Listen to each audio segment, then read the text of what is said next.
There's a specific type of loneliness that is associated with starting over as an adult.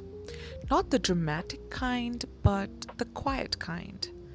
The kind where you have a lovely day, but there's no one to text. I'm not talking about relationships, but you don't have those deep, meaningful relationships with friends, and you don't have your community. Back home in Nepal, I didn't have to build community. Family, friends, neighbors, they were just there.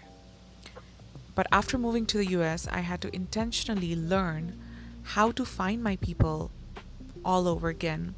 And in this video, I'm going to teach you how to create community from scratch as an adult in the US.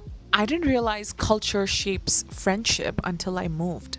I come from a very collectivistic, high context culture, which means you don't have to say everything out loud. Relationships are assumed and people are just there. Over here in the US, it's very individualistic and low context, which means you have to say what you want, you have to initiate, and you have to put efforts. I used to think, oh, if they wanted to be my friend, they would be my friend. But the more and more I'm growing older, I'm realizing that connection just doesn't happen. You have to build it intentionally every week, every day. So, what am I learning? Number one, you have to go first.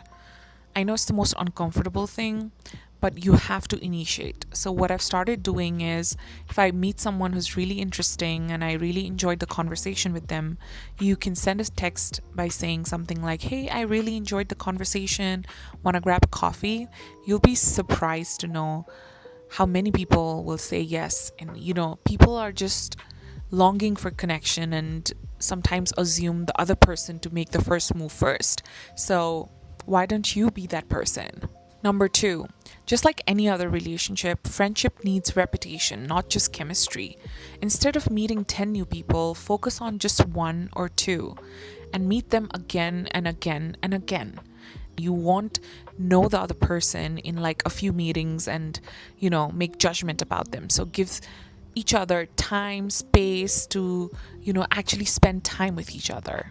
Number three, you have to say what you feel, although sometimes it might feel awkward. So, people like me who come from high context cultures say Tina is my friend. What I think is, I'm sure Tina knows how much I love spending time with her, how much I appreciate her. We hang out all the time, so it must be assumed, right? But over here in the US, I realized that just because of the culture and how people grow up here, they wanna be told that they are appreciated and other people like their company. So what I've started doing is I've started telling people like, hey, I really enjoy your company, I really feel comfortable in your presence, I really had a good time with you. Lastly, number four, build the space that you're looking for. I personally love cooking. So I started doing was I started inviting my friends and coworkers to like small dinners once in a while, like maybe once a month or once in 2 months. And I know I was the first one to initiate that, but after I started that, there was a whole like, everybody got so excited. And then now we take turns doing potlucks and gatherings. So, sometimes people are just waiting to be invited, and you can be that first one too. Even if you don't know how to cook, you can just order in food and, just build the space that other people are looking for. And just know that while you're doing all of this, it takes time to actually build community. And I know during this whole process, you might also meet people who are, who you don't want to be with. And you might find people that you necessarily don't want to spend any more time with. Trust yourself in the process.